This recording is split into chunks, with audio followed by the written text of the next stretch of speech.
Okay, so you've got final exams coming up, and let's be honest, that can feel like staring down, well, a mountain of stress. It really can. It's this huge benchmark, right? Yeah.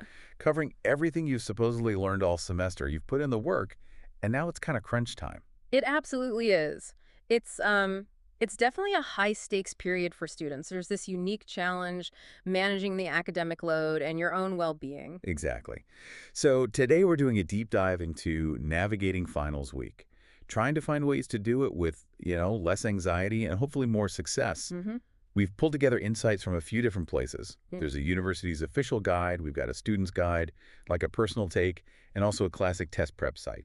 That's a good mix, a nice range of perspectives on how to tackle this. Yeah, exactly.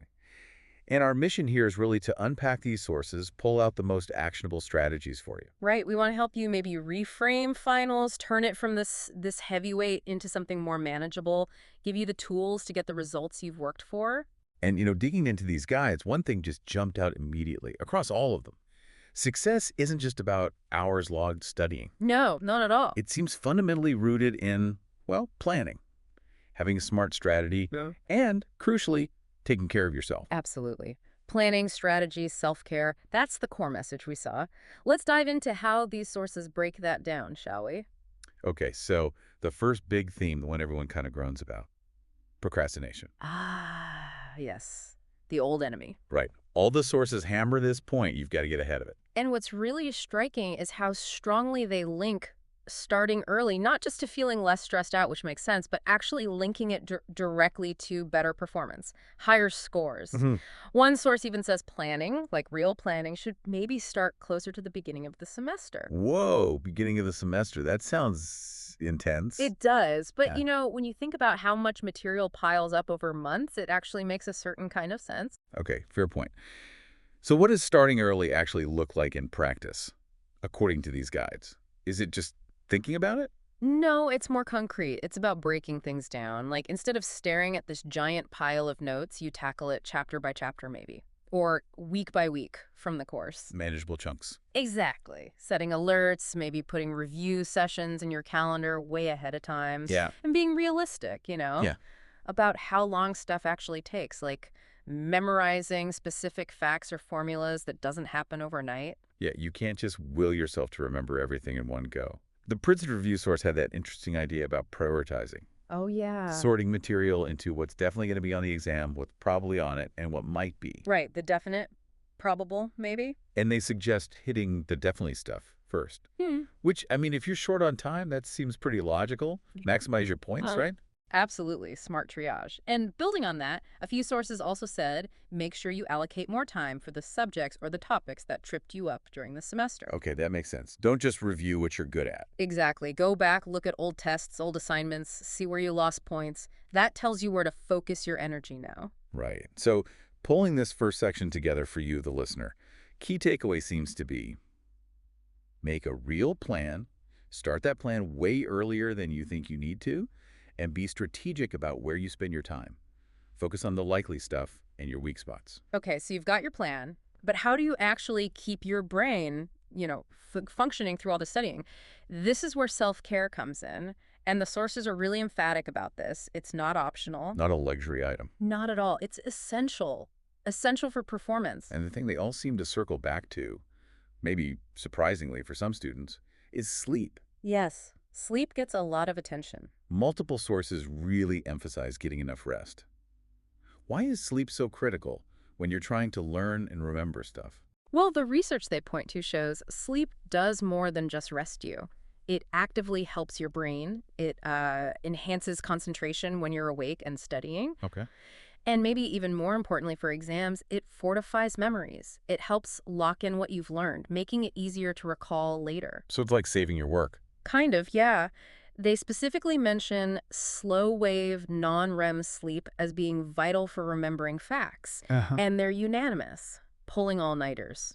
Bad idea. Really bad idea. Adds stress, hurts your ability to actually retain information. You feel like you're cramming, but your brain isn't actually filing it away properly. It sounds like a vicious cycle then. You're tired, so you can't remember things, which makes you anxious, which makes it harder to sleep. Exactly. And they give tips, practical tips for better sleep too. Like what?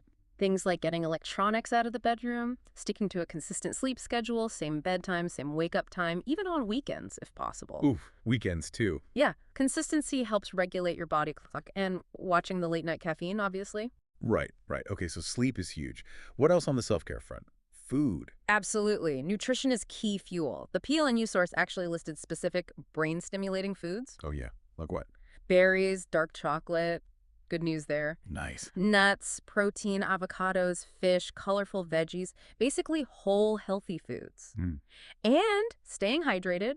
Drinking plenty of water is mentioned too, because even mild dehydration can mess with your focus. Okay, so feed your brain properly. Got it. Taking care of your body sleep, good food, water, actual breaks isn't ditching study time. It's actually a core part of studying effectively. Precisely. It supports the whole process. All right, moving on slightly, let's talk about where you study. Mhm. Setting the stage. That seems important too, based on these guides. Oh, hugely important. The emphasis is really on finding a space that is, well, conducive to studying, Yeah. and then actively getting rid of the distractions in that space. Trying to study on your bed with roommates talking or the TV on, it just doesn't work well. No, you're fighting an uphill battle. One guide suggested setting up an area just for coursework, if you can, like a specific desk or even just a corner. They get a study zone. Yeah, associate that space only with focus. Make sure it's got decent light, a comfy chair, your supplies handy, and crucially, signaling to other people, like family or roommates, hey, I need to focus now. Please don't interrupt unless it's urgent. Setting boundaries. Ooh, Important. very. And maybe the biggest boundary we need to set is with our devices. The phone. The ultimate distraction. Exactly. And here's where it gets really interesting. The sources say it's not just using the phone that's the problem. What do you mean? They argue that for most people, even just having the phone nearby, like on the desk next to you, even if it's face down, Yeah. is enough to reduce your study efficiency. Like, it takes up a little bit of your mental bandwidth just knowing it's there. Wow. Just its presence is a distraction. Apparently so. Yeah. Its potential to pull your attention is just that strong. So the advice is pretty clear. Turn off notifications. Put it on Do Not Disturb. Or even better. Ideally, yeah. Put it somewhere else entirely. Different room if possible. Out of sight, out of mind, or at least less in mind. Okay, digital boundaries. What about sound? Like background noise. One source mentioned music.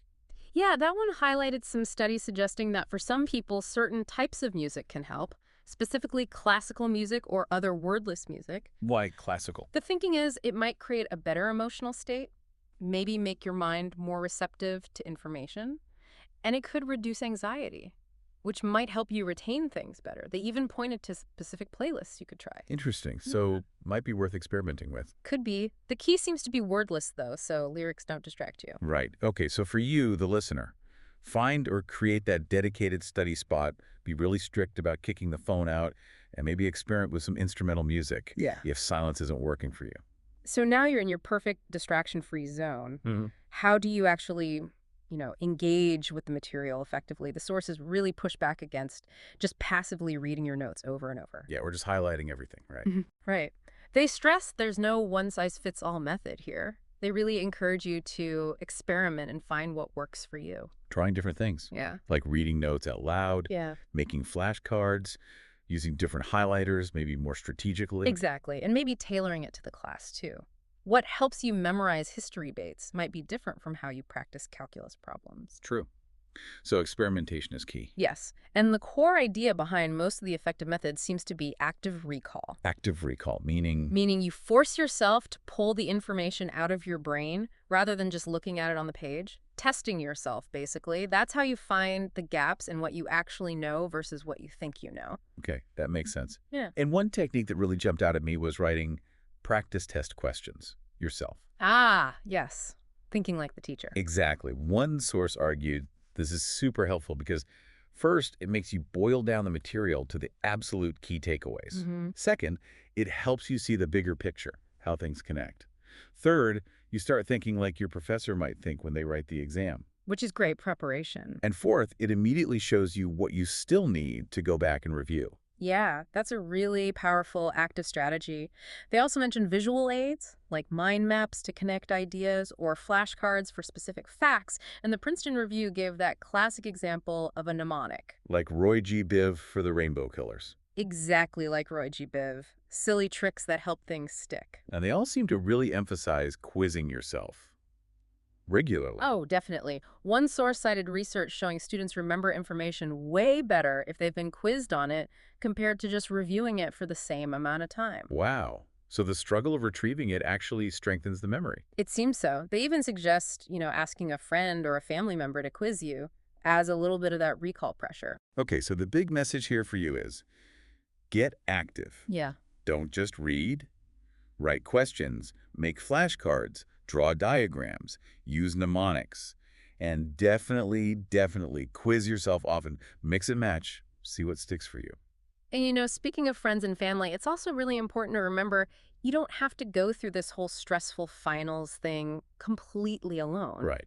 Several sources highlighted the benefits of connecting with others, studying together. Yeah, collaborating in a study group comes up as a really effective strategy. Why is that? What makes a study group helpful, according to them?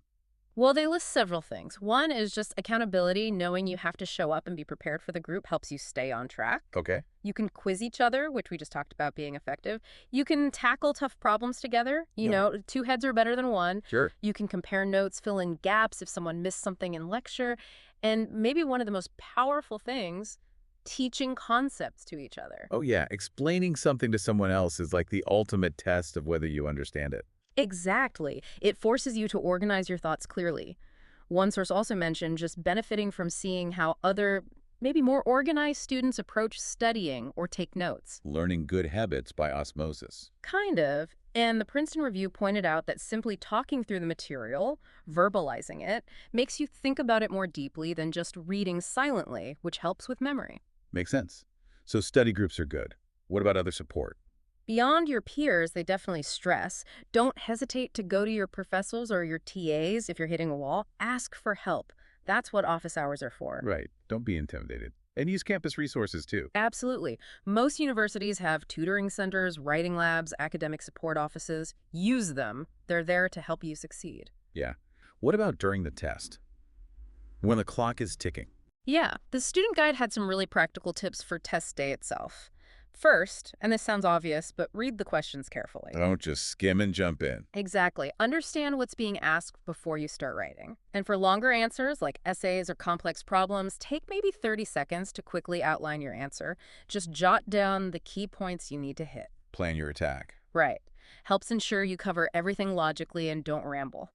And time management during the exam is critical. Yeah, running out of time is the worst. So they advise figuring out roughly how much time you can spend on each question or section based on the points it's worth. And try hard to stick to that schedule. Leave some buffer time at the end, too. Definitely. Save 5 or 10 minutes at the end to review your answers. Catch any silly mistakes, make sure you answered everything. And if you start feeling overwhelmed during the test, use those same relaxation techniques. Take a deep breath.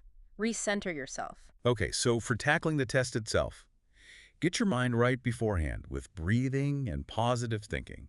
Then during the exam, read carefully, plan answers, watch the clock like a hawk, and use quick calming tricks if you start to panic. Sounds like a solid plan. So finally, the tests are over.